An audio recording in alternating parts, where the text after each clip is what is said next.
तो दोस्तों आज की इस वीडियो में भी हम लोग बांग्लादेश से संबंधित कुछ इंपॉर्टेंट खबरों को लेकर डिस्कशन करेंगे, क्योंकि वैसे तो मैक्सिमम चीजें आप लोग अलग अलग माध्यमों से जान ही पा रहे होंगे, लेकिन हम लोग यहाँ पर उनके पीछे की असली कहानी को लेकर डिस्कशन करने जा रहे हैं। इसलिए वीडियो को कहीं से भी स्किप मत कीजिएगा, पूरा जरूर देखिएगा।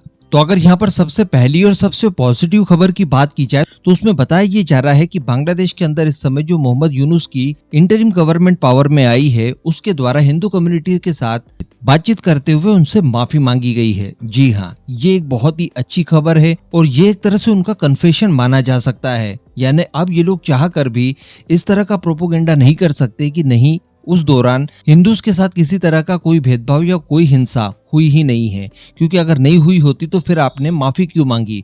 तो ये बहुत ही अच्छा कन्फेशन है, ये इन फ्यूचर काफी ज्यादा काम आने वाला है। भारत में भी जो इस तरह की चीजें प्रोपोगेट की जा रही है, उन सभी के प्रोपोगेंडा को भी यहाँ से काफी ज्यादा विराम मिल सकता है। इसके अलावा दोस्तों बताया जा रहा है कि बीएसएफ जवान द्वारा एक बांग्लादेशी तस्कर को ढेर कर दिया गया है। जी हाँ, एक्चुअली मैं आपको बता दूं कि 115वीं बटालियन की सीमा चौकी पर तैनात जवानों ने 5-6 लोगों को कुछ सामान ले जाते हुए देखा। इसके बाद जब बीएसएफ के जवान ने इन्हें रोकने की कोशिश की तो इन सभी संदिग्धों ने धारदार हथियारों से उस बीएसएफ के जवान के ऊपर हमला करना शुरू कर दिया। अब उसके तत्काल बाद बीएसएफ जवान द्वारा यहाँ पर रिटेलिएट किया गया और जवाबी रिटेलिएशन में एक तस्कर मार गिराया गया।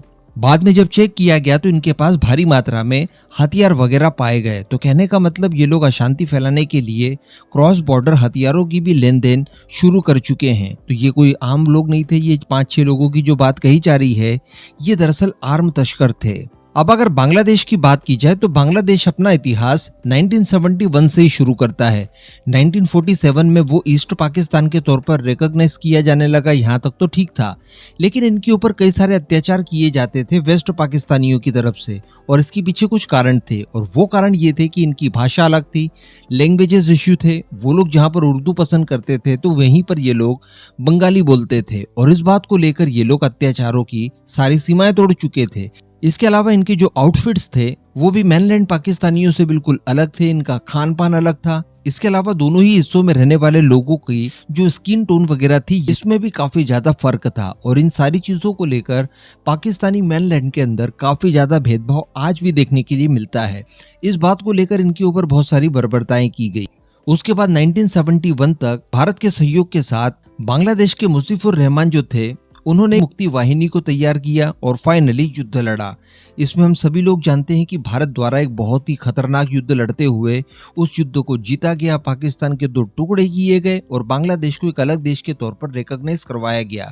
अब समस्या यहाँ पर यह थी कि ये जो युद्ध कहा जाता है कि भारत द्वारा पाकिस्तान के खिलाफ लड़ा गया और जीता गया, इसमें वास्तविकता नहीं है। भारत ने केवल युद्ध पाकिस्तान के खिलाफ लड़ा और जीता ऐसा नहीं था, बल्कि भारत द्वारा युद्ध अमेरिका से भी लड़ा गया। अमेरिका के बाकी के अलाइज भी थे, जिसमें ब्रिटेन वगैरह भी थे और भी कई सारे पश्चिमी देश थे, मिडिल ईस्ट के भी कुछ देश आए थे। तो इन सभी के खिलाफ भारत द्वारा युद्ध लड़कर इस युद्ध को जीता गया, जो कि कहीं ना कहीं दबाने की कोशिश की जाती है और केवल पाकिस्तान का नाम बताया जाता है। तो आप इस बात को अलग से याद रखिएगा कि भारत द्वारा केवल पाकिस्तान को नहीं बल्कि अमेरिका को और उसके बाकी के अलाइज को भी एक साथ इसी युद्ध में हरा दिया गया था, और ये इनके ऊपर बहुत बड़ा कलंक था। इसके अलावा इस युद्ध में भारत द्वारा सोवियत यूनियन के हथियार इस्तेमाल किए जा रहे थे, हम लोग उन्हीं से खरीदते थे। तो वहीं पर पाकिस्तान को जो हथियारों की सप्लाई आ रही थी वो अमेरिका और पश्चिमी देशों की तरफ से आ रही थी, कुछ चाइना की तरफ से भी आ रहे थे।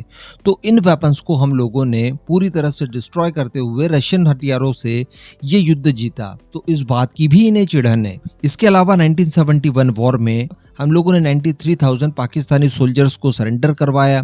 तो ये बात भी इन्हें अभी तक चुभती है, क्योंकि ऐसा वर्ल्ड वॉर के बाद या उससे पहले बायलैटरल युद्ध में कभी नहीं हुआ था। तो ये सारी चीजें अब ये लोग स्मृति से मिटा देना चाहते हैं।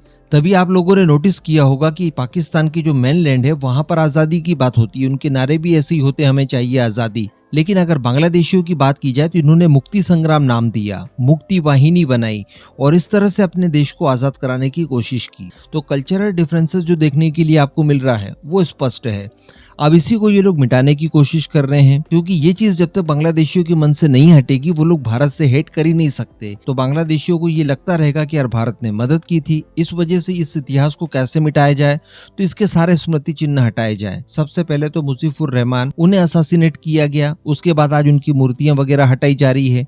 उन्हीं की बेटी जो कि प्राइम मिनिस्टर थी, उनका तख्ता पलट किया गया। और इससे भी बड़ी बात कि वहां पर मुक्ति संग्राम से संबंधित जितनी भी स्मृति चिन्ह थी अब उन्हें हटाने की कोशिशें शुरू कर दी गई है। 1971 वॉर में जो पाकिस्तान के आर्मी का ऑफिशियल भारतीय आर्मी ऑफिसर के सामने सरेंडर लिख रहा है, इससे संबंधित भी कुछ स्टेच्यूज वगैरह वहां पर बनाए गए थे। तो उन स्टेच्यूज को भी अब इसी दंगे फसाद के दौरान तोड़ना शुरू कर दिया गया है और ये काफी ज्यादा चिंता का विषय है भारत के लिए भी।